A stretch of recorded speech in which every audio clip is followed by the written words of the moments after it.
Inevitable ang Pasko para sa ating lahat. Isa ito sa mga pinakamahalagang araw para sa karamihan ng mga Pilipino. Ikaw kabarangay, ano ang pinaka-memorable mong Christmas memory? Dear Papa Dudut, magandang araw po sa inyo at sa mga patuloy na sumusuporta sa Barangay LS. Ako po si Luna at ngayon ay gusto kong ibahagi sa inyo ang kwento ng buhay ko. Bata pa po ako noong pumanaw ang totoo kong nanay. Aminado po sobra akong nalungkot sa pagkawala niya. Pero kahit na ganoon ay nagawa ko pa rin magpatuloy sa buhay dahil hindi naman nagkulang sa akin si Papa sa pagmamahal at pag-aalaga. At mas lalo pang naging masaya ang buhay ko nang mag-asawa ulit si Papa. At doon ko nakilala ang aking stepmother at stepsister ko na si Mara. Habang lumalaki ako ay masaya ang buhay namin kasama si Papa, si Mara at ang stepmother ko na tinatawag ko na rin na Mama. Tinuring nila akong parang sariling anak at kapatid. Kaya hindi ko kailanman naramdaman na nag-iisa ako. At tuwing Disyembre, isa sa mga pinaka-inaabangan kong ginagawa na kasama si Papa ay ang pagsali namin sa Christmas Lantern Making Contest sa probinsya namin tuwing Pasko. Tuwing gumagawa kami ni Papa ng parol o Christmas Lantern ay si Mama at si Mara naman ay abala sa ibang bagay.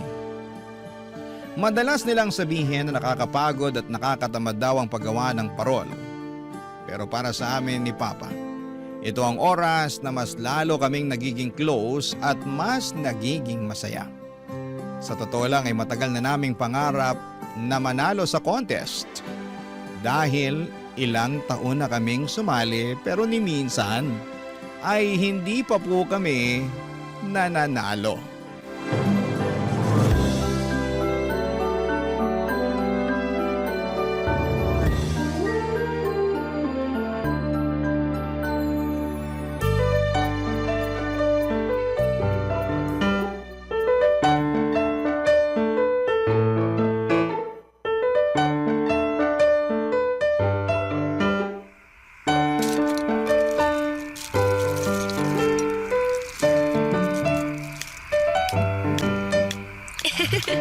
Sige po. Ayan. Konting ice pa po. Luna? Ay, mahal. Kumain na kayo dito. Mamaya nyo na tapusin yung Christmas lantern nyo. Mamaya na lang po kami kakain, Ma. Oo, saglit na lang to, mahal. Mauna ka na.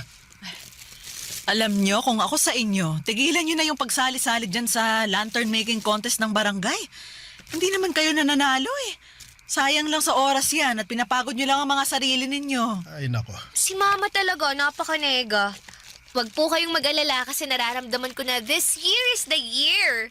Feeling ko talaga mananalo na kami ni Papa ngayon eh. Di ba, Pa? Mismo, anak. Basta. Kakain na ako, ha? Sumunod na lang kayo kung gusto nyo. Sige po, Ma. Andito na ako. I'm home. Oh, Mara. Saan ka galing? Gabi na. Relax lang po kayo, Ma.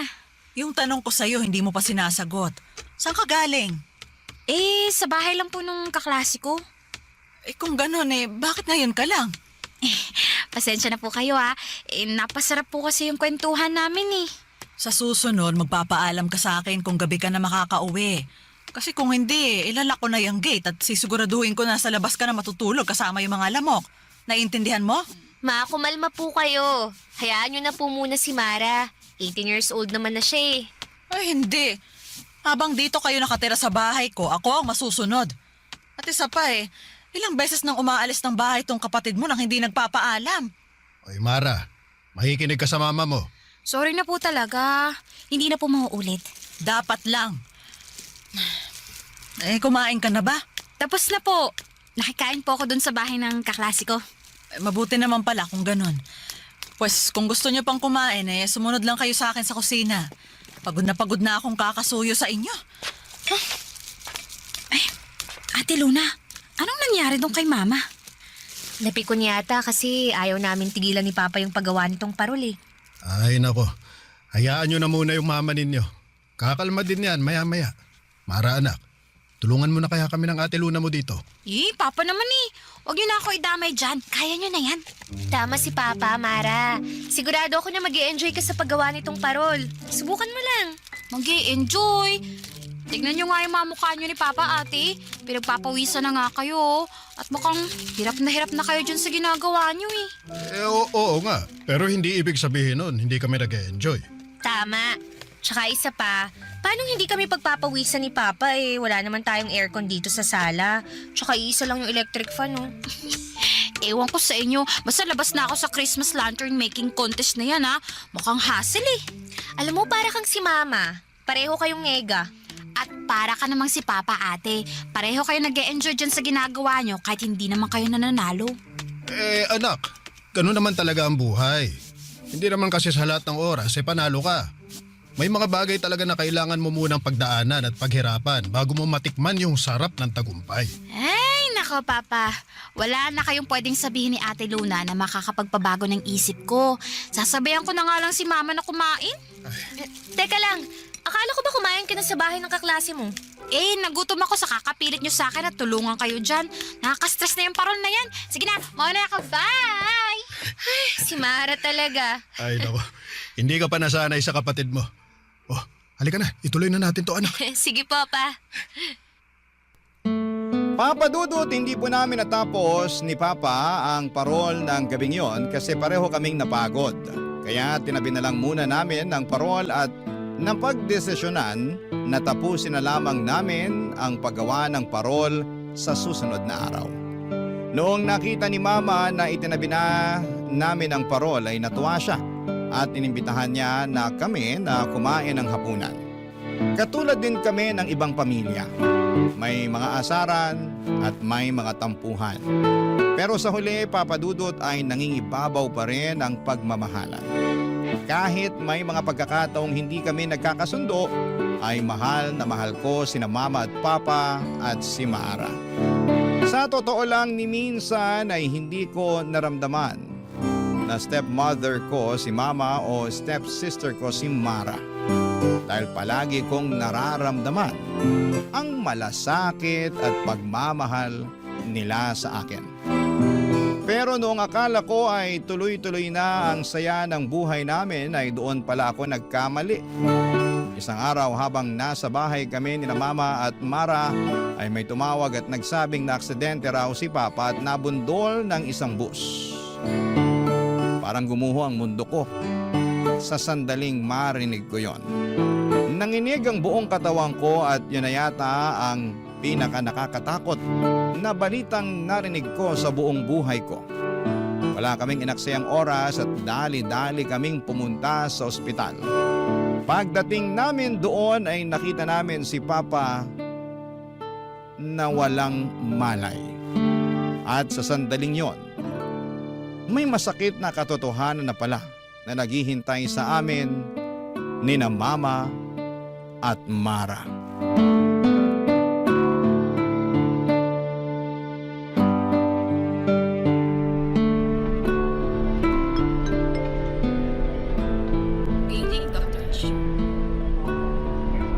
Luna! Ma, kumusta si Papa? Anong sabi ng doktor? Okay na ba si Papa, Ma? Mga anak, Ma, bakit ka umiyak? Ma, bakit? mga anak. I'm sorry, pero wala na ang papa niyo. Ma, huwag po kayong magbibiro ng ganyan. Hindi po totoo yan. Nagsisinungaling kayo. Hindi pa patay si Papa. Buhay pa si Papa. Buhay pa ang Papa ko. Ate Luna! Magpakuhawakan po. Puntahan ko si Papa. Kailangan ko makita si Papa. Dito lang kami ng kapatid ko para sa iyo. Hindi, hindi. Hindi pa patay si Papa. Para samahan mo ako. Puntahan natin si Papa. Sigurado ako hinihintay na niya tayo. Halika na. Mara! Ano bang tinatayo-tayo mo dyan? Halika na. Ate. I'm sorry. Pero kailangan natin tanggapin na wala na si Papa.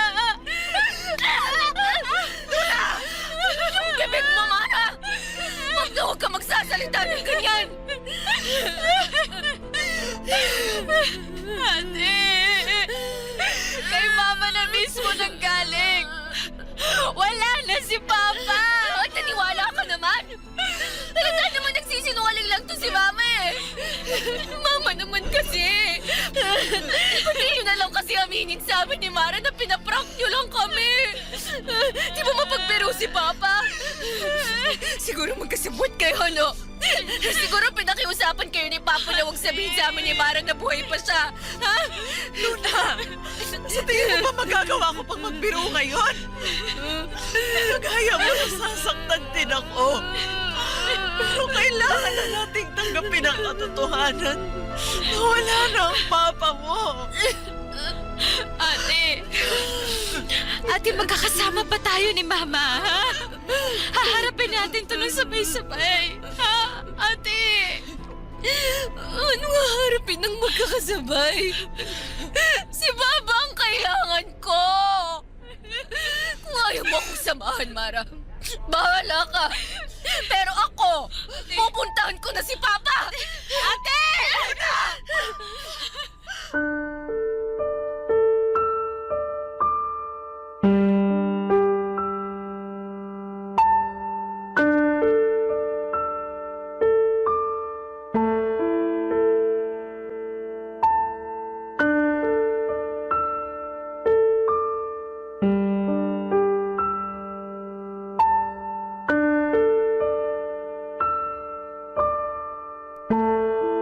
Papadudot nung doktor na mismo ang nagsabi sa aking wala na si Papa ay saka nag-sink in sa akin ang lahat.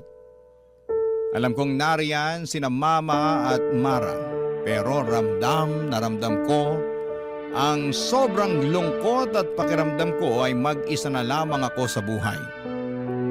Dahil nawala na ang nag-iisa kong tunay na kadugo. Maaga nang nawala ang tunay kong ina pero pati ba naman si Papa ay kinuha na rin sa akin. Lumipas sa mga linggo na halos nakakulong lamang ako sa kwarto. Bihira na akong kumain at halos hindi na rin ako nakikipag-usap sa kahit na sino. Lalo na kina Mama at Mara. Alam kong nasaktan din sila sa pagkawala ni Papa at pilit silang nagpapakatatag para sa akin. Pero nang mga panahong yon ay hindi ko yon makita. Masyado po akong nalunod sa sarili kong lungkot hanggang sa dumating sa puntong sobrang pumayat ako at unti-unti kong nakakalimutan kung paanong muling bumangon, Papa Dudut. Barangay Love Stories. Barangay Love Stories. Habang lumilipas ang mga araw, aaminin ko na unti-unti akong nagtanim ng sama ng loob kina Mama at kay Mara. Pakiramdam ko noon ay parang mas madali nilang natanggap ang pagkamatay ni Papa samantalang ako ay nanatiling lugmok at sugatan sa sakit ng pagkawala niya. Araw-araw ay dala-dala ko ang bigat ng kalungkutan.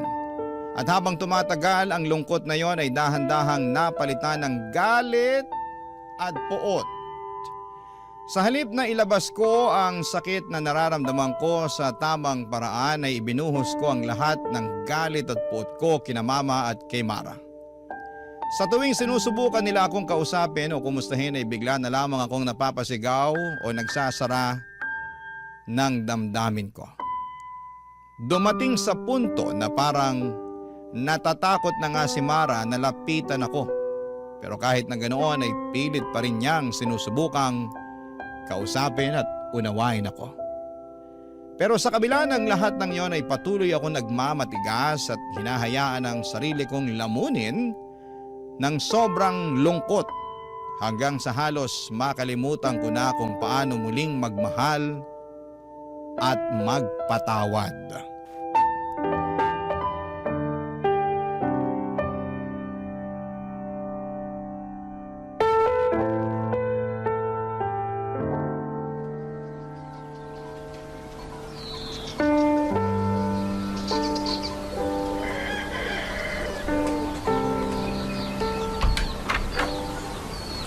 Ate Luna? Luna, anak. Hindi ka pa ba nagugutom? Pinagluto kita ng almusal. Kumain ka na. Anong ginagawa niyo rito? Wala pa akong gana. Pero ate, nag-aalala na kami ni Mama sa'yo eh. Tingnan mo, pumapayat ka na. Kaya sige na please, kailangan mo to. Kumain ka kahit konti lang. Ilapag niyo na lang dyan sa mesa tapos umalis na kayo. Gusto kong mapag-isa. Anak, nag-aalala na kami ng kapatid mo sa'yo. Lahat naman tayo nasasaktan sa pagkawala ng papa mo. Pero sana naman anak, wag mo kaming sukuan ng kapatid mo. Andito pa naman kami, di ba? Paano hindi ko kayo susukuan? Mukhang nakapag-move on na nga kayo sa pagkamatay ni Pape. Ang galing nyo ring magpaggap eh. Ate Luna, hindi sa ganun yun. Pare-pareho lang tayo nasasaktan at nahihirapan. Alam mo, Mara, kung tutuusin, napakaswerte mo. Kasi nandyan si Mama sa tabi mo na nagmamahal sa'yo. Pero paano naman ako? Wala nang nagmamahal sa akin. Anak, hindi yan totoo. Mahal na mahal ka namin ng kapatid mo. Mautang na loob, lumabas na lang kayo ni Mara. Kasi sa tuwing nakikita ko kayo, mas lalo lang akong nasusuka. Tuwing sinusubukan niyo akong suyuin, mas lalo ko lang kayong kinasusuklaman. Ate, sumusobra ka na. Mara, please lang, wag mo namang sagot-sagutin ang ate mo. Hindi, May. Kasi kung makapagsalita siya, parang kasalanan pa natin na namatay si Papa. Ate, sabihin mo nga sa akin, paano ka namin tutulungan kung yung sarili mo mismo ayaw mong tulungan? Pilit ka namin iniintindi. Kaya sana naman, intindihin mo rin kami ni Mama. Intindihin? Ako yung namatayan dito! Ako yung nawalan! Wala akong pakialam kung isipin nyo na napakamakasarili ko! Ako yung naiwanang mag-isa dito! At hindi nyo ako maiintindihan kahit anong gawin nyo! Oo, alam kong nasasaktan ka. Kasi pakiramdam mo ngayon na wala yung nag-iisa mong kakampi, pero kailangan mo rin maintindihan na simula nung naging parte kami ni Mara ng buhay mo, naging kakampi mo na rin kami. Tama si Mama, ate. Sa totoo lang, nasasaktan na ako sa mga sinasabi mo sa amin ni Mama eh. Pero ganun pa man, gusto ko lang malaman mo na hindi mo to kailangang pagdaanan ng mag-isa. Ayaw niyong umalis, ah. Utang na loob, pabayaan niyo na ako! Ate naman! Huwag mong gawin sana ito! Si Papa, kailangan ka! Ate, please! Tama na! Ano ko awatin tong ate mo? Hindi ko kayo kailangan! Ate! Wala kayong kwenta! Ate, parang awa mo na. Tumigil ka na! Natatakot na ako sa'yo eh! Iwan mo ako! Hindi ko kayo makakaduga! Si Mama at si Papa ang kailangan ka! Pagkatapos kong magwala ay nakatulog ako sa sobrang pagod. Kahit na ang dami kong masasakit na salitang nasabi noong araw na yon ay malinaw pa rin sa alaala ko na hindi kailanman tumigil sina Mama at Mara sa pag-aalaga at pag-aasikaso sa akin. Kahit patuloy akong nagmamatigas at binabalot ng galit at puot dahil sa pagkawala ni Papa. Nandun pa rin po sila. Tahimik na nagmamahal at umaasa na balang araw ay maghihilom din ang mga sugat sa puso ko. Dumating din ang panahong kinailangan ko nang bumalik sa eskwela.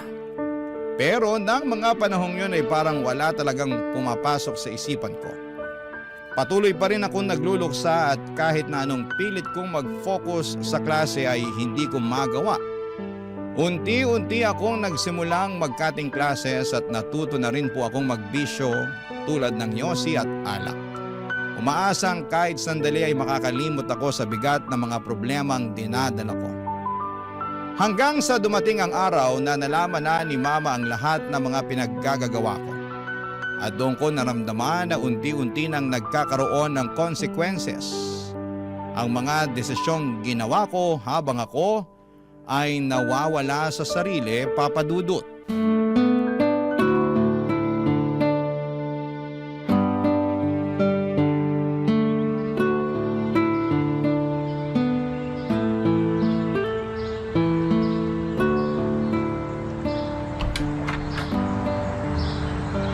Luna, Ano? saan ka galing? Ano bang klaseng tanong yan? Siyempre sa school. Sigurado ka? Utang na loob. Alam kong nagsisinungaling ka. Magsabi ka sa akin ng totoo, Luna. Ba't naman ako magsisinungaling sa inyo? Akala mo ba hindi nakarating sa akin yung mga kalokohang pinaggagawa mo, ha? Tumawag ako sa school ninyo at ang sabi sa akin, ilang araw ka na daw hindi pumapasok. Luna naman, bakit? Alam niyo naman pala eh. So ba't niyo pa tinatanong? Hindi na ako natutuwa sa pagsagot-sagot mo sa akin, ha? Huwag kang bastos. Hindi ho ako bastos. Sadyang pagod lang talaga ako. Kaya pwede ba? Ipagpaliban na muna natin to. Wala ako sa mood makipagbardagulan sa inyo. Kinakausap kita ng maayos, Luna. Papasok na ako sa kwarto ko. Hindi ka aalis. Dito ka lang. Mag-usap tayo ng maayos. Ang kulit-kulit niyo naman eh.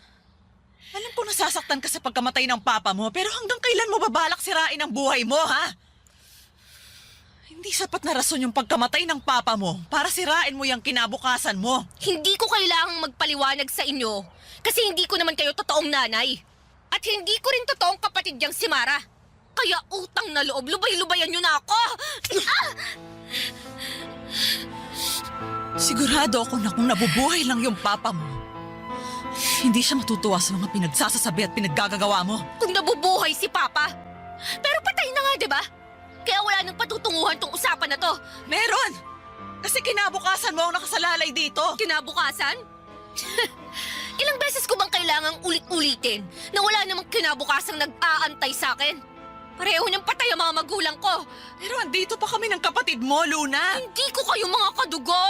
Hindi ko kayo kaano-ano. Pero ni minsan, hindi namin naisip yon dahil tunay na anak at tunay na kapatid ang tingin namin ni Mara sa'yo. Hindi totoo yan.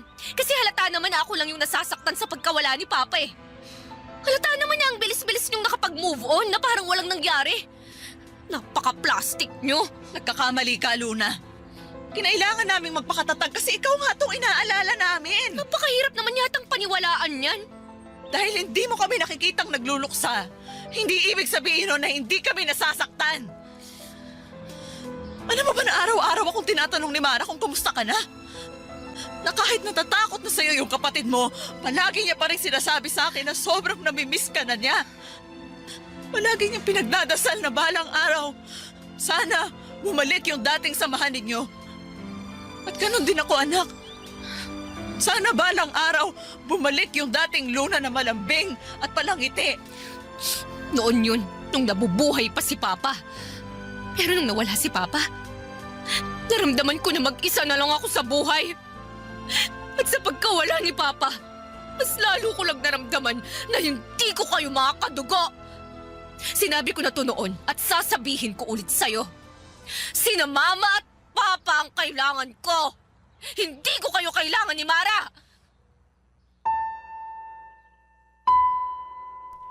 Patuloy akong nagmatigas at nagrebelde hanggang sa dumating sa puntong tuluyan na akong nag-drop out sa pinapasukan kong eskwelahan. Noong una ay galit na galit si Mama sa naging desisyon ko at sobrang nag-aalala si Mara dahil kitang-kita nila kung paano ko unti-unting sinisira ang kinabukasan ko. Pero habang tumatagal ay parang napagod na rin silang pilitin ako at kalaunan ay tinanggap na lamang nila ang desisyon kong huminto muna sa pag-aaral. Sinabi pa nga sa akin ni Mama na naiintindihan niya raw ang kailangan ko munang magluksa sa pagkamatay ni Papa at bigyan ng sarili ko ng panahon para huminga. Pero dahil hindi na rin ako binigyan ng pera ni Mama ay nagkulong na lamang ako sa kwarto at nagmukmok maghapon. Lumalabas lamang ako sa sala kapag sobrang gutom na gutom na.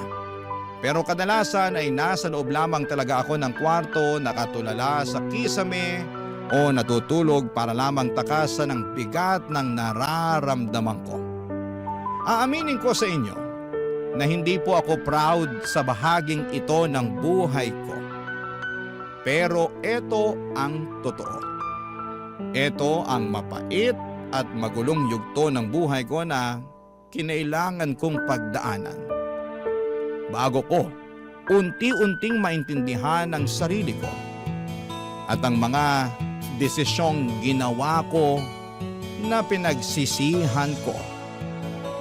Papa Dudut. Barangay Love Stories. Barangay Love Stories.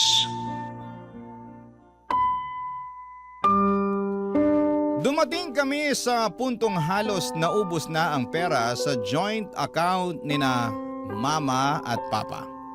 Kaya naman, kinailangan ni Mama na maghanap ng trabaho at kumuha ng kung ano-anong sideline para lamang maitawid ang pang-araw-araw naming mga gastusin.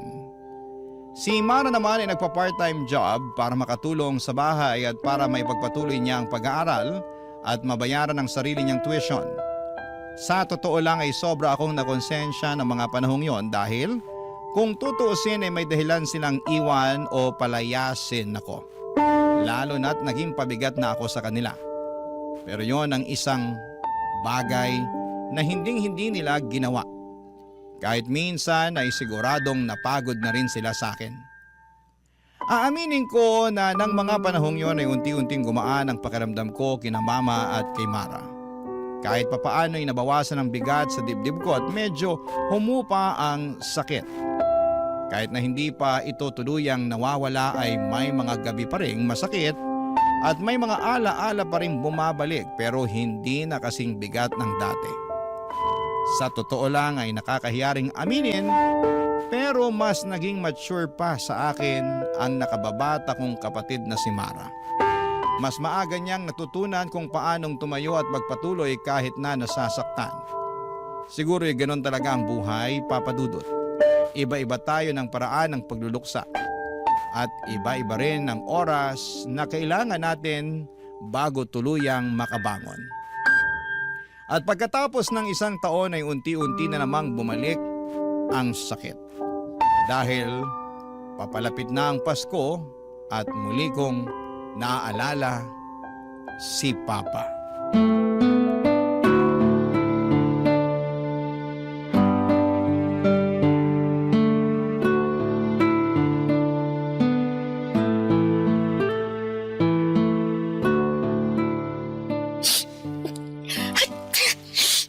Ano ba naman itong bodega na to?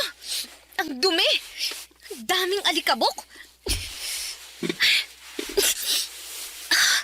Luna anak, yung extension cord, asan na? Hinahanap ko pa! Saan niyo po ba kasi nilagay yon? Tingnan mo dyan sa cabinet. Ano ba naman to? Ay! Teka, ito yung... Ate naman, ba't ang tagal mo? Kanina ka pa namin inaantay ni Mama yung extension cord. Asan na ba... Ate? Saan mo nakita yan? Dito sa loob ng lumang cabinet. Naaalala mo ba to? Ito yung pinakahuling parol na ginawa namin ni Papa bago siya na-aksidente. Siyempre naman, ate.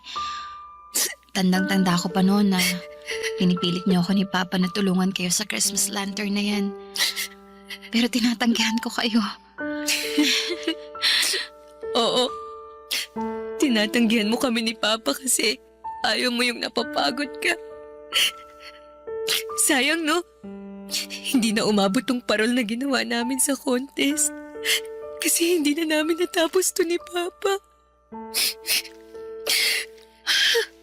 Nakakamiss yung mga panahon na yun, no? Kung pwede lang sana nating balikan yun. Ate Luna, hindi pa naman huli ang lahat eh. Ha? Anong ibig mong sabihin? Ibig ko sabihin, pwede pa naman tayo gumawa ng mga bagong alaala. Ikaw, ako, si Mama. Alam ko naman yun eh. Gusto mo ituloy natin yung Christmas lantern yun ni Papa? Ewan ko. Siguro ibabalik ko na lang dito sa cabinet. Wala na rin naman tong silbi. Tsaka nasasaktan lang ako tuwing naaalala ko si Papa. Alam niyo kayong dalawa, kanina ko pa inaantay yung extension cord, ha? Asa na ba? Sorry ma, nakita kasi ni ate yung Christmas lantern nila ni Papa. Naaalala ko pa yan, ha? Tandang-tanda ko pa nung Pinagalitan ko kayo kasi ni minsan hindi naman kayo nanalo sa pa-Christmas lantern making contest ng barangay. Nakakamiss yung papa niyo, no? Sobra. Ay, labas na po tayo. Nahanap ko na rin naman yung extension cord Ay, eh. sandali lang ate. May naisip ako. Ha? Anong naisip mo? Di ba may pa-Christmas lantern contest ulit yung barangay ngayon? Oo. Eh ano naman ngayon? Ay, Mara, anak. Alam ko na kung anong iniisip mo. Magandang ideya yan. Di ba, ma? Sandali lang. Mara, hindi ko kayo maintindihan. Ano ba kasing sinasabi nyo? Kayong dalawa lang tong nagkakaintindihan eh. Tutulungan ka namin ng kapatid mo na tapusin yung Christmas lantern ninyo ng papa mo. At isasali natin doon sa parol contest this year. Malay mo naman. Baka manalo na, di ba? Nang gabing yon ay ramdam ko na tuluyan nang nawala ang puot at galit sa puso ko. At para bang nararamdaman ko mismo ang presensya ng Diyos sa buwan ng Kapaskuhan. At doon na rin kami tuluyang nagkapatawaran ni na Mama at Mara. Mas lalo pang bumalik ang saya at init ng aming samahan nang muli naming pagtulungan ang paggawa ng Christmas lantern na sinimulan namin ni Papa.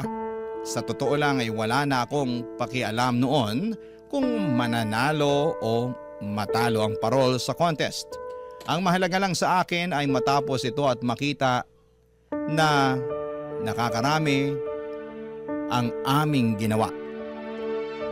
Pero sobrang bait ni Lord dahil sa unang pagkakataon ay nanalo ang parol na pinagtulungan namin ni Mara at Mama. At habang naglalakad kami sa sidewalk ay nagkaroon kami ng pagkakataon na mag-usap ng tapat. Magpatawaran at maramdamang muli ang pagmamahal at pag-unawa namin para sa isa't isa.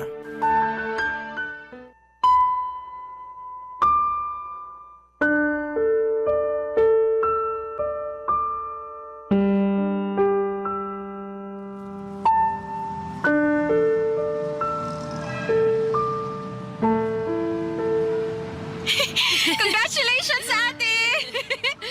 Congratulations, nanalo yung parol mo!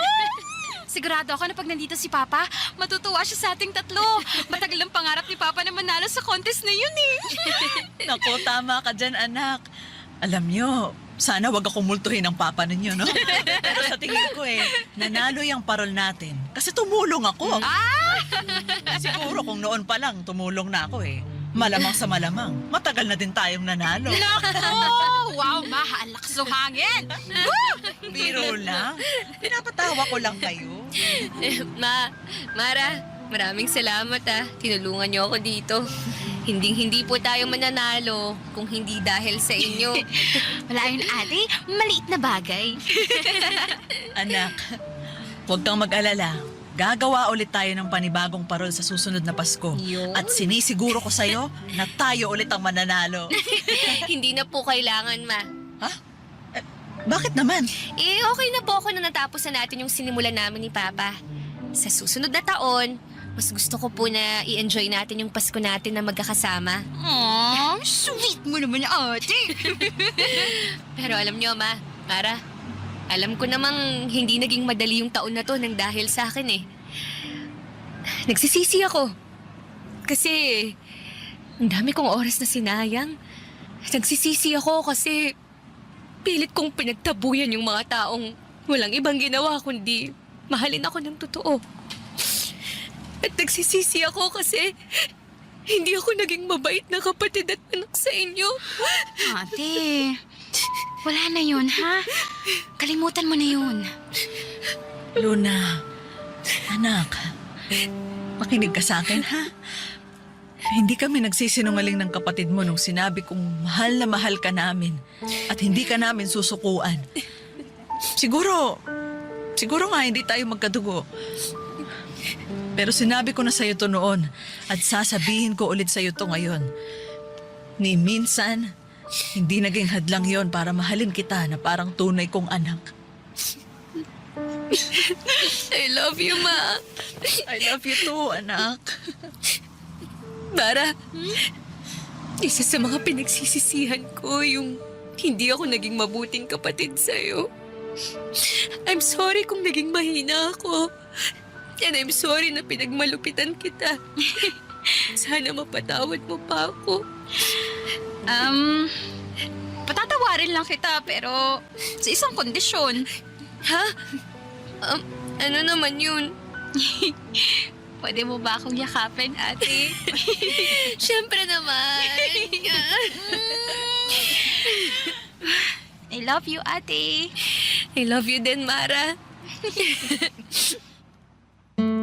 Sa puntong ito ay masasabi ko na may kapatawaran at kapayapaan na sa pagitan namin ni na Mama at ni Mara. Alam kong may mga taong maaaring humusga sa mga pinagdaanan at naging desisyon ko, pero gusto ko lang sabihin na napakalaki talaga ng epekto kapag nawalan tayo ng mga mahal sa buhay. Kaya naman kung may kakilala tayong nagluluksa, sana'y huwag tayong mapagod na iparamdam sa kanila na may kasama sila at hindi sila nag-iisa. Dahil sa mga panahong yon, kahit simpleng pakikinig o pananatili ay napakalaking bagay na. Sa ngayon ay bumalik na ulit ako sa pag-aaral at isa na rin po akong working student. Aaminin ko na may mga struggles pa rin ako sa buhay. Pero araw-araw ay sinusubukan kong bumangon at ayusin ang sarili ko. Pangarap ko talaga na makapagtapos at makakuha ng maayos na trabaho para kahit papaano ay makabawi ako kina Mama at kay Mara, na patuloy na naniniwala at nagmamahal sa akin kahit na nawawala na ako sa landas noon. Sa lahat ng pinagdaanan ko ay doon ko napagtanto na ang pamilya ay hindi lamang tungkol sa kung sino ang kadugo mo.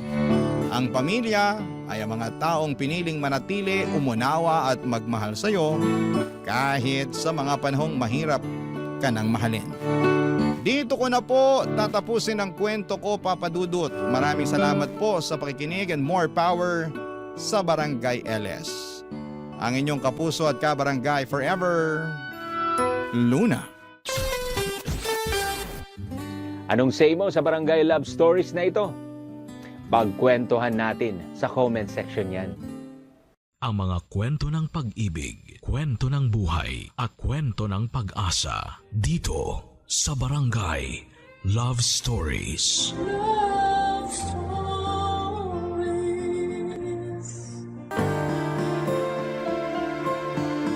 Maraming dahilan ng mga tao kung bakit sila nagbabago. Madalas dahil nasasaktan sila ng todo. Ikaw, kabarangay, ano ang dahilan ng pagbabago mo?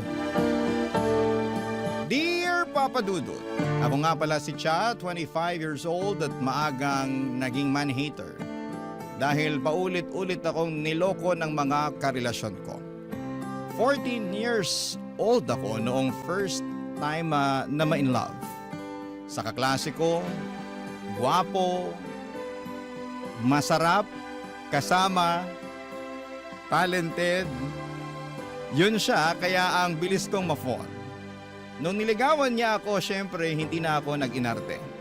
Dream boy talaga ang level niya. Pero kasing level din pala niya si Satanas. Pinagsabay niya kami noong pinakamagandang girls sa kabilang klase namin. Naka-move on din naman ako after that, Papa Dudut. 18 years noong next akong na-in love. Pero malas pa rin. Yung next kong naging boyfriend ay isa palang bakla. Akala ko kampante na ako na hindi niya ako ipagpapalit sa ibang babae, pero pinagpalit naman niya ako sa ibang lalaki. Ang third boyfriend ko naman, akala ko ay serious na. Maayos naman ang relasyon namin. Tinanggal niya ang trust issues ko at malalim na love ang na-feel ko for him. Tumagal po kami ng ilang taon bago siya nag-decide na iwanan po ako. Just because nanawa na siya sa akin. Boring daw ako, walang toyo, hindi nakikipag-away, hindi nagsiselos. Baliw, hindi ba? Sobrang na-hurt ako na dahilan kung bakit I choose na baguhin na ang pagkatao ko.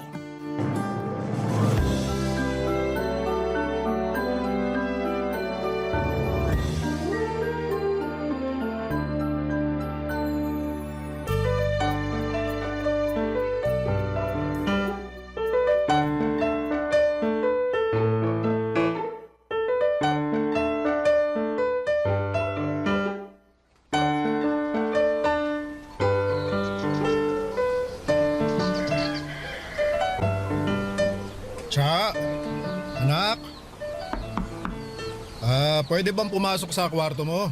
May itatanong lang ako. Go lang po, Tay. Pasok lang po. Anak, asan pala nakalagay yung... Ang ano po, Tay? Bakit ganyan yung suot mo? Bakit po? Uso to ngayon, Tay, ah. Di na naman kasi kayo nag-open ng social media, eh. Nakakakita na ako ng ganyang mga damit pero para sa mga lalaki. Bakit ikaw nagsusuot niyan? Saan yung mga bestida mo, yung mga blouse mo?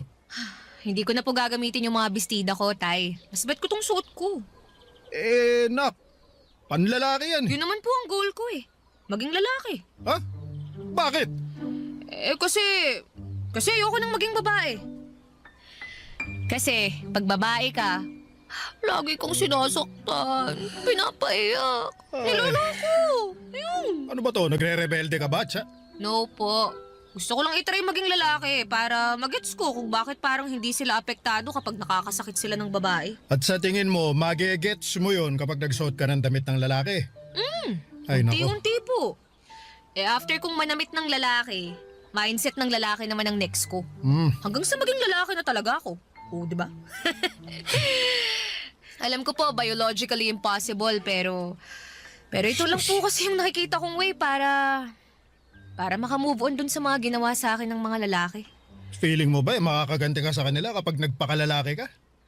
Nalalabuan ako kung paano mo maitatawid yung plano mo. Gusto ko lang ipakita sa kanila na ganito ang epekto ng panloloko nila sa mga babae. Baka sakaling makonsensya naman sila. Ay naku anak, kahit anong gawin mo, kung ang lalaki hindi pa nagmamature, hindi niya magigets yung pinupunto mo. Hindi niya makikita na nakakasakit na siya. Maniwala ka. Lalaki ako oh. Dumaan din ako sa ganyan. Maswerte lang talaga na natagpuan ko yung nanay mo. Kaya ito, napabilis yung pagmamature ko. Pwede po ba yun talaga? Kapag nakilala na ng lalaki yung babaeng gusto nila, magbabago talaga sila. Hindi ko naman pwedeng sabihin na lahat ng lalaki ganon. Siyempre, yung alam ko lang, yung naranasan ko. Sa lagay ko, ganon yung nangyari nung nakilala ko yung nanay mo. Di ba nga kwento niya sa'yo, babaero ako nun? Best friend mo nga raw si nanay nun eh. Oo. Tapos, na-inlove ka sa kanya. Oo. Ayaw daw po niya sa inyo nun. Lagi nga niya kayong binabasted eh. Yun nga. Ang kapal lang kasi ng mukha ko na nanligaw pa rin sa kanya kahit alam ko namang madungis na yung reputasyon ko sa kanya. Pero, tinamaan ako sa nanay mo eh. Kaya pinaghirapan ko siya. Tsinaga akong kunin yung tiwala niya. Buti nga po na-fall sa inyo si nanay eh. Mabuti talaga kasi kung hindi, baka hindi kita kasama ngayon. Naku, hindi ko ma-imagine ang buhay ko na hindi kayo kasama ng nanay mo. Kaya laking pasasalamat ko na pinagbigyan ako ng nanay mo noon. At hanggang ngayon, pinapatunayan ko sa kanya na tama yung desisyon niya na pagbigyan ako. Ay, sana lahat ng lalaki katulad nyo. Sana. Pero hanggat hindi ko pa nakikilala ang lalaking yun, ipagpapatuloy ko tong pagiging tomboy. At kahit nga na-touch at nabuhayan ako sa story ni nanay at tatay ay hindi ko pa rin binitawan yung plano ko. Magpapaka-tomboy pa rin po ako. Hindi ko naman ginupit ang mahaba kong buhok. Naging boyish lamang ako ng malala. Yung tipong walang gustong lumapit na lalaki sa akin unless serious sila na kilalanin at mahalin ako. Sinubukan ko rin makipaglapit sa mga babae para magmukha akong authentic na tomboy. Sa totoo lang ay nagkaka-crush na rin ako sa mga girls noon. Not sure kung dahil lamang yon sa galit sa mga lalaki. At sa journey ko ng pagiging tomboy ay nagkaroon ako ng bagong friend, si Ryan. Ka-age ko lamang siya at parehas kami ng mga hilig like basketball and video games. Tinuruan din niya ako ng mga hobby ng mga lalaki. Hindi naman niya ako sinubukang landiin. Sabi nga niya sa akin ay mas malaki pa raw akong umasta or mas lalaki at astig pa raw akong umasta kesa sa kanya. Flattered ako noon kasi doon ko napatunayan na effective ang pagpapalit ko ng aking pagkatao. Madalas ako rin ang tumutulong sa kanya para mapasagot niya ang mga kaibigan kong babae na natitipuhan niya papadudot.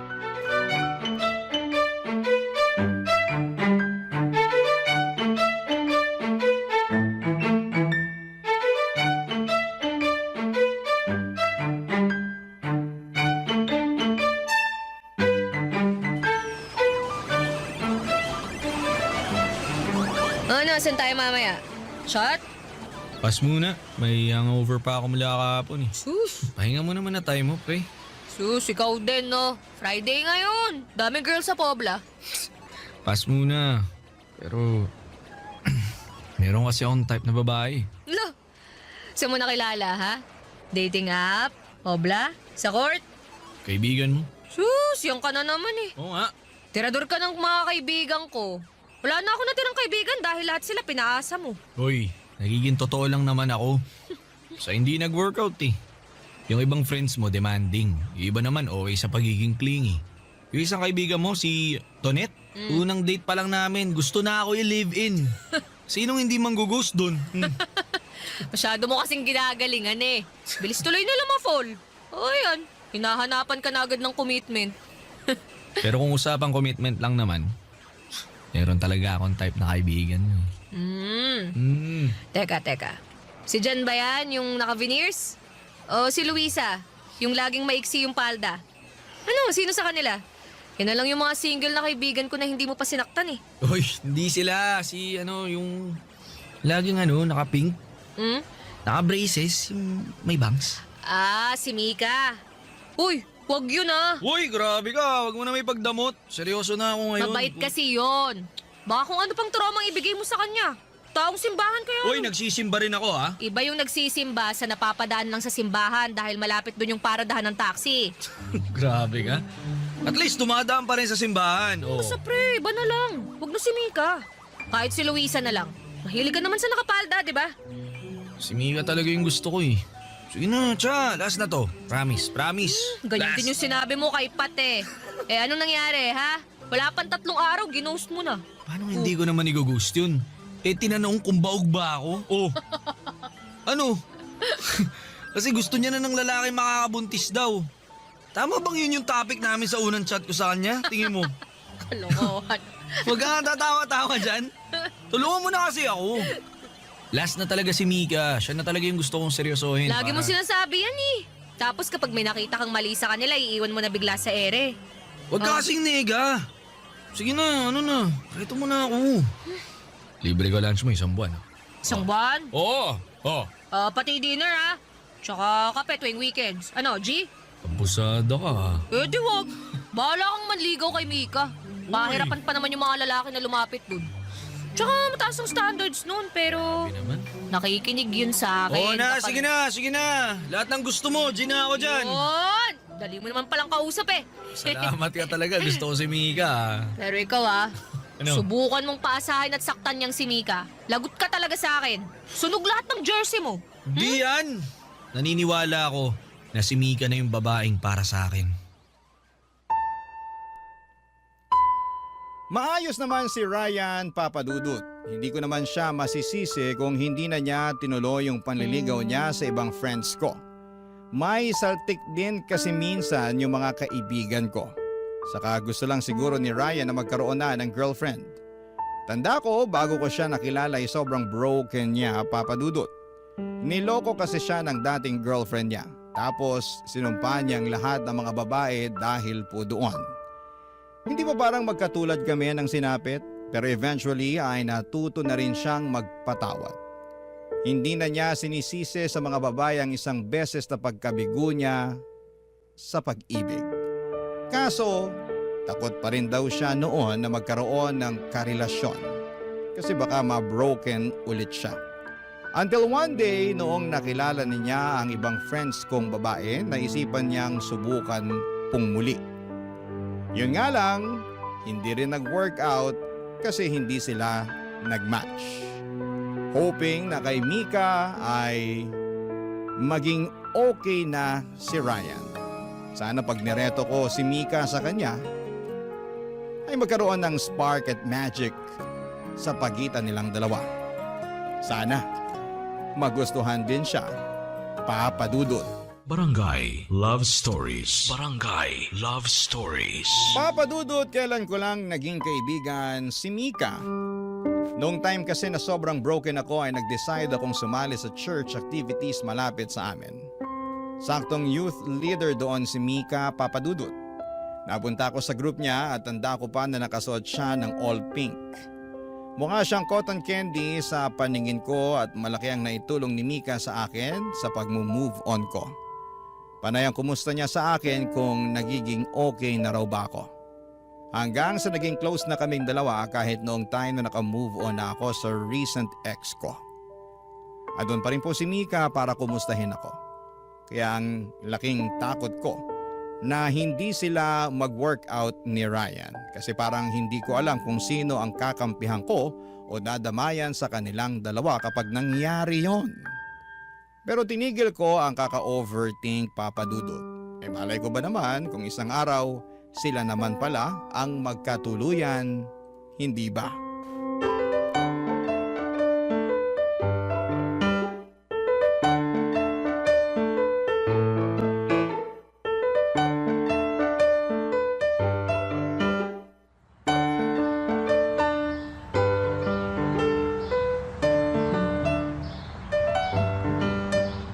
Kumusta yung grupo sa simbahan?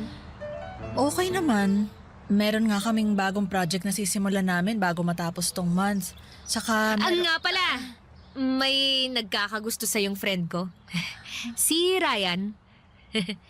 Si Ryan? Mm. Yung laging nakasuot ng jersey kahit hindi naman magbabasketball? Oo, siya nga. Type na type ka niya eh. Favorite din daw kasi niya yung color pink.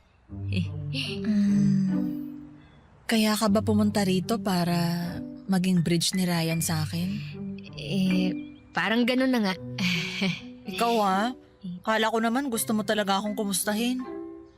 Gusto naman talaga kitang kumustahin eh. Seryoso. Kumusta ba love life mo? May boyfriend ka na ba? Kasi kung wala pa, di kay Ryan ka na lang. Teka lang naman sis, binibigla mo ako sa mga sinasabi mo eh. Nagmamadali na kasi si Ryan na magpalakad sa'yo eh. Pagbigyan mo no. Okay naman yun eh. Kung makapag-sales to ka sa kaibigan mo, kala mo siomay lang ang ino-offer mo eh. Mas masarap pa sa siomay si Ryan. Bakit?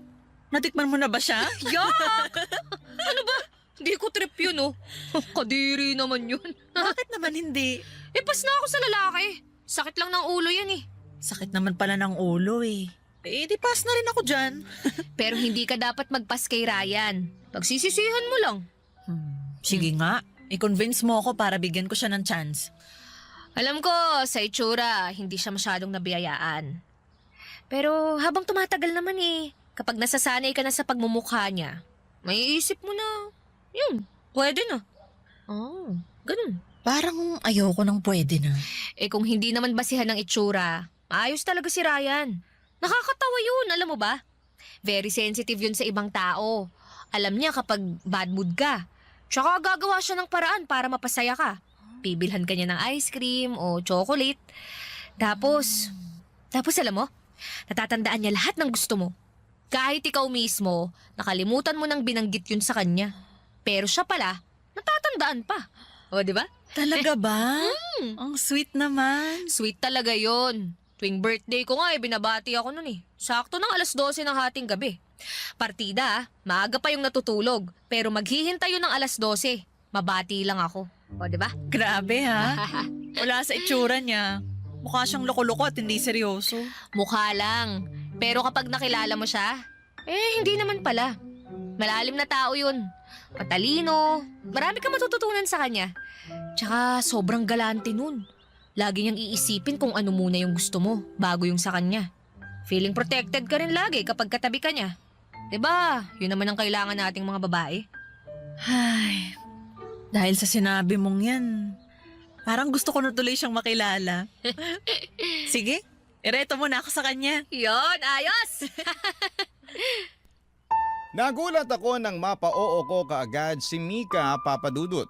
Nagulat din ako sa sarili ko nang maramdaman kong kumabog ang puso ko. Lalo na nung dinescribe ko ang good qualities ni Ryan. Hindi ako makapaniwala sa mga lumabas sa bibig ko. Pero totoo naman lahat ng mga sinabi ko. Hindi lang dahil gusto ko siyang ireto kay Mika. Bigla rin akong nakaramdam ng selos nang maisip kong irereto ko na sila sa isa't isa. Doon ko na-confirm ang bagay na matagal ko nang dinidinay. Papa Dudut, gusto ko po si Ryan.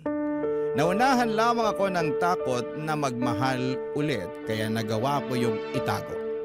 At mas lalo kong nararamdaman na kailangan ko nga yung itago lalo't ako na ang magiging bridge nilang dalawa. Pero hindi ko kayang maghintulay sa kanila. Iniisip ko pa lamang ay nasasaktan na po ako. Kaya naman dinedelay ko ang pagbibigay ng sagot kay Ryan tungkol kay Mika, Papa Dudut.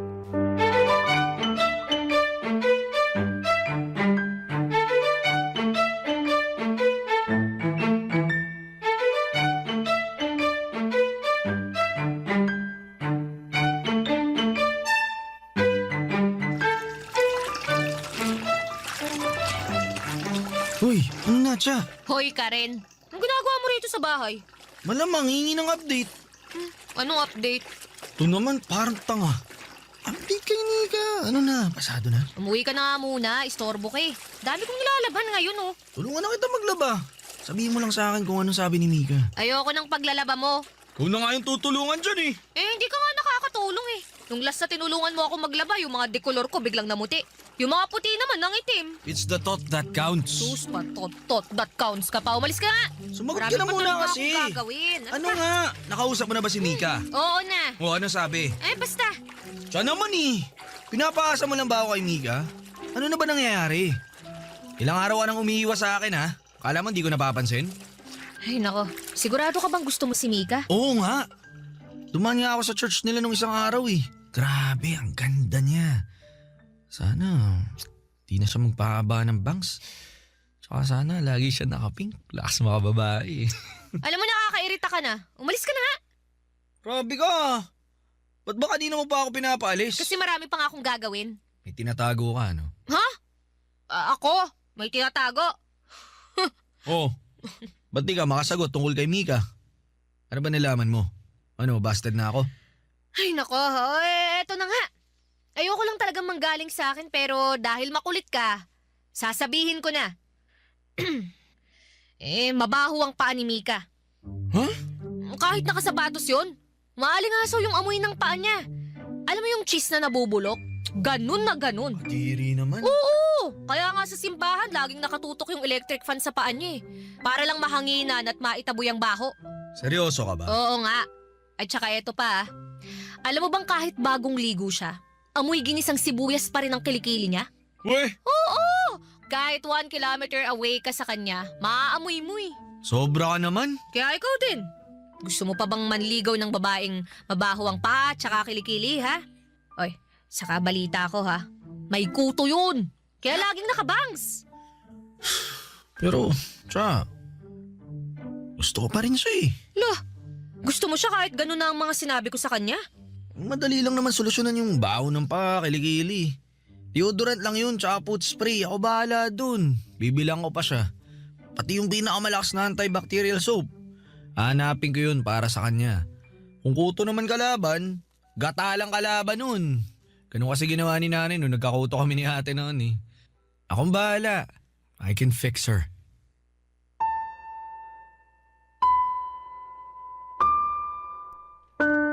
Nanibago ako kay Ryan, Papa Dudut. Hindi naman siya ganon dati. Kapag may sinabi akong kapintasan ng isang babae ay mati-turn off kaagad siya. Cut off agad ang babaeng yon sa buhay niya. Pero bakit noong siniraan ko na si Mika ay gusto pa rin niya, Papa Dudut?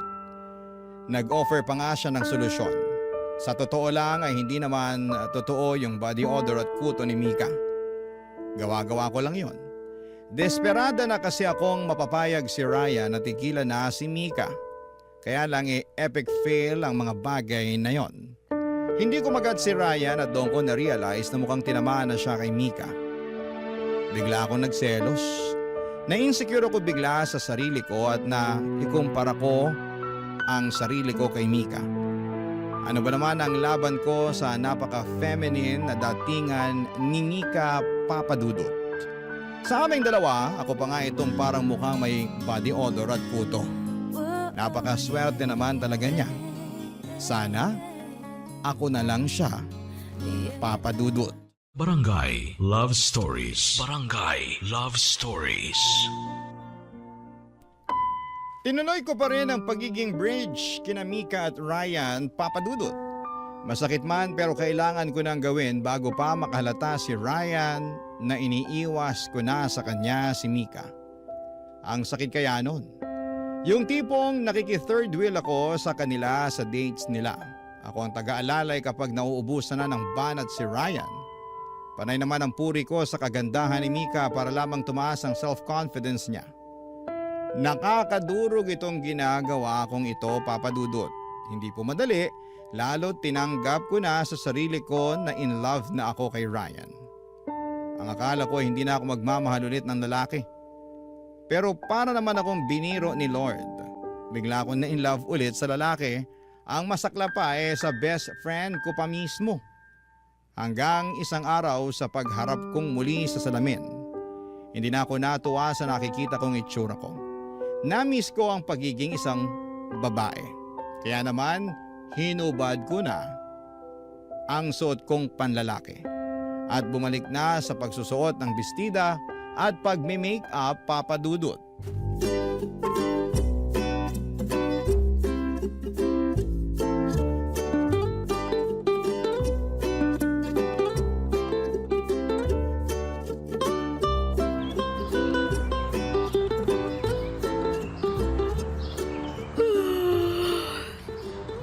Nakakaantok naman. Cha! Cha! Si Ryan?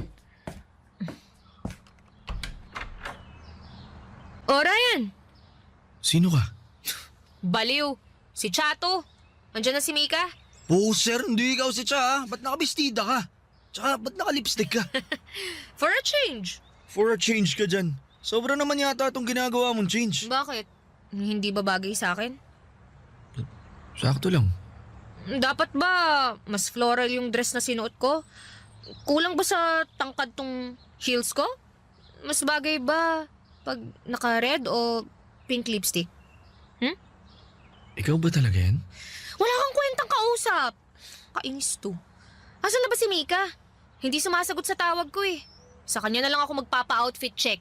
Kayo talagang mga lalaki, wala kayong kwentang kausap. Uy, pati outfit mo sa mga lalaki mo pa sinisisi ah. Kami na lang lagi may kasalanan. Eh kasi naman, hindi ka sumagot ng maayos dyan. Ano ako sasagot eh? Nabigla ako eh. Ngayon lang kita nakitang maging babae. So ibig sabihin, mukha akong lalaki noon? Bakit? Di ba yun naman yung goal mo?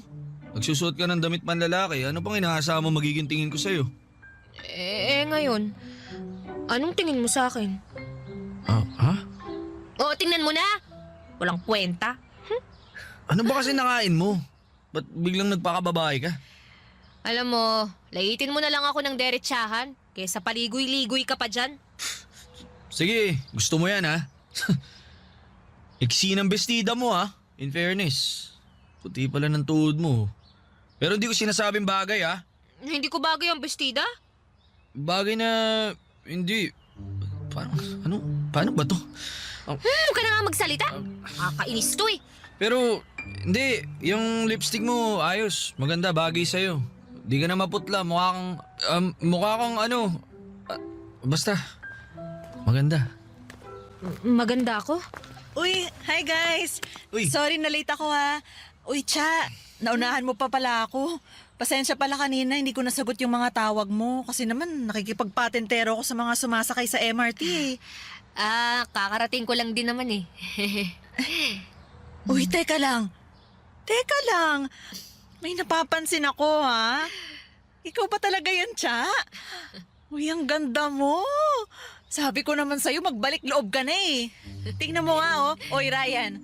Tingnan mo nga tong best friend mo oh. Di ba ang ganda niya? Pwede na. Pwede na. Anong pwede na? Wala talaga kayong kwentang mga lalaki, no? Sinabi ko na nga rin yan sa kanya kanini. Sobrang girly mo today, Cha. I love it. Kailangan mo nang irampa yan sa mall later, ha? Ano, tara na? Uy, Ryan. Nakatulala ka dyan. Tara na. Isasama ba talaga natin si Cha? Ha? Bakit naman hindi? Napag-usapan na natin to kahapon, ha? Anyari sa brain cells mo? Lumipad na naman ata kung saan eh. Hindi, naisip ko lang. Baka kasi baka hindi pa siya komportable na maging ganyan, babae. Baka may lang siyang maglakad-lakad sa mall lalo kapag pinagtinginan siya ng mga lalaki.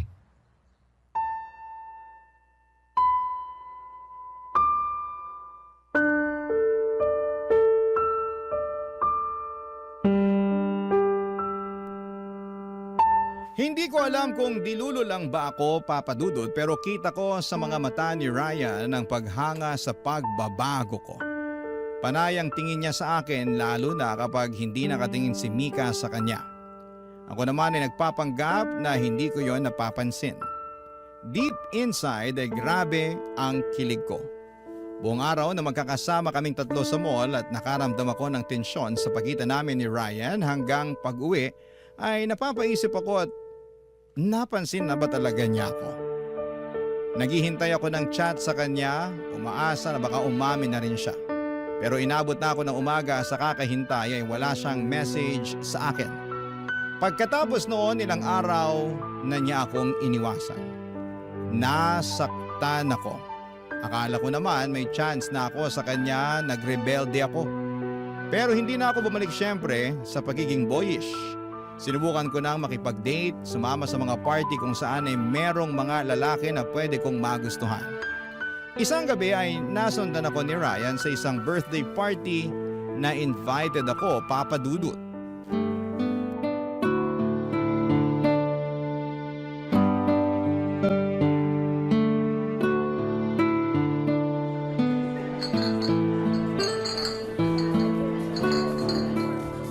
Ano ba? Nakita mo hindi pa tapos ang party eh. J2. Lasing ka na, halika na. Ano bang pakialam mo? Itiwan mo na nga ako. Bakit? Boyfriend ba kita ha? Ba't ba ang tigas ng ulo mo, ha? Ikaw din naman eh. Nanahimik ako dito tapos bigla mo sisirain yung gabi ko. Malis ka na nga. Hindi ka naman invited dito eh. Hindi ako aalis dito hanggat di ka sumasama sa akin. Eh di wag. Kahit dito ka pa matulog, hindi ako sasama sa'yo. Talagang matigas ang ulo mo, ha? Ano ba, Ryan? Itiwan mo nga ako. Bigat mo! Subukan mong pumasok ulit sa loob ng bahay na yan. Tatamaan ka talaga sa akin. Ano bang pakialam mo? Bakit mo ba ako ginaganito? Inaano ba kita ha? Sino ka ba? Ba't ba ang tapang mo, ha? Gusto lang naman kitang protektahan, eh. Ni hindi ka na nga makatayo ng maayos, oh. Gusto mo ba man mangyari sa'yong masama? Wow! Oo, isa pagiging protective ah. Ano ka, boyfriend? Ay, wait. Best friend lang pala kita. Best friend! Halika na. Umuwi na tayo. Halika Iwan na. mo ako sabi eh! Bakit ba hindi mo nalang tinuloy-tuloy ang pag-iwas mo sa akin, ha? Bakit kung kailan gusto na kitang kalimutan, tsaka ka biglang lalapit? Siya, Oo, Ryan! Magkamilan na tayo! Gusto kita! Gustong gusto! Pero ang manhid mo! Nakita mo na ang pagbabago ko pero wala lang sa'yo! di mo lang naiintindihan yung nararamdaman ko. At ikaw, naiintindihan mo ba yung nararamdaman ko? Sa tuwing nagpapatulong ko para mapasagot si Mika? Sa tuwing sinasama niyo ako sa date yung dalawa? Kala mo ba okay lang ako doon? Ryan, para akong tanga! Tinutulungan kita sa kaibigan ko! Kahit sa totoo lang, gusto ko sa akin ka lang! Gusto ko rin naman akin ka, eh. Ano? Akala mo ba madali para sa akin to? Sa una pa lang gusto na kita. Kahit mas lalaki ka pang manamit kaysa sa akin, gusto pa rin kita. Pero kinailangan kong itago yun. Kasi lagi kang galit sa mga lalaki. Alam mo, ayos lang sa akin na i-reject ako ng mga kaibigan mo. Ayos lang sa akin, busted din ako ni Mika. Pero hindi ikaw. Ayoko. Kaya hindi ako umamin sa'yo nun. Kasi iniisip ko palang na i-reject mo na ako parang hindi ko na kaya. Kasi alam ko pati pagkakaibigan natin mawawala pag sumugal ako sa'yo. Ryan, totoo ba yan? Sinubukan ko naman pigilan eh. Kaso lumala nung nagdamit pang babae ka na. Alam mo naman kainaan ko yung ganyan, di ba? Tsaka ang ganda-ganda mo. Tsaka sobra. Di ka mawala sa isip ko eh. Kaya Yun, umiwas ako kasi lumalalim na lalo yung feelings ko para sa'yo eh. Paano si Mika? Sinabi ko na sa kanya yung totoo. Ayun, ayos lang daw sa kanya. Sabi niya, di naman daw niya ako ganun ka-type. Nahiya lang daw siya tumanggi sa akin kasi nireto mo ako sa kanya. Meron daw talaga siyang gusto sa church nila. Alam mo, nagpapatulong nga sa akin. So, paano na to? Paano na tayo? Eh, kung di ka na bad trip sa lalaki, liligawan na sana kita. Paano kung may galit pa rin ako sa mga lalaki? Hindi tatanggalin ko yung galit na yan. Pero alam mo, ayos lang sa akin na magalit ka sa lalaki. Oo, tama. Pabor nga sa akin yun eh. Para siguradong akin ka na. At hindi ka natitingin sa iba.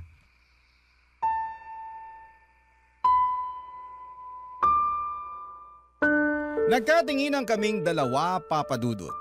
Para bang ang perfect ng lahat. Parang may fireworks sa paligid na tanging kami lamang dalawang nakakakita at nakakarinig. Napakasaya sa pakiramdam. Sa isang iglap ay nawala lahat ng takot ko at galit sa mga lalaki. Parang ang sarap lang ulit magtiwala. Sa ngayon ay inaaral kong tanggalin ang galit ko sa mga lalaki. Malaking tulong si Ryan dito. Mapagpasensya si Ryan sa mood swings ko. Kapag naalala ko ang mga nangyari sa past ko ay andyan siya para i-assure ako na mag-heal din ako. At dahil po doon ay mas lalo akong lumalambot. Iba talagang nagagawa ng totoong pag-ibig sa tao. Walang kahit na anong galit o trust issues ang magwawagi. Basta meron lang isang tao na handa kang intindihin. Maraming salamat po sa pagbasa ng aking liham. Ang inyong kapuso at Barangay Forever, Chat. Kwentuhan naman tayo dito sa comment section.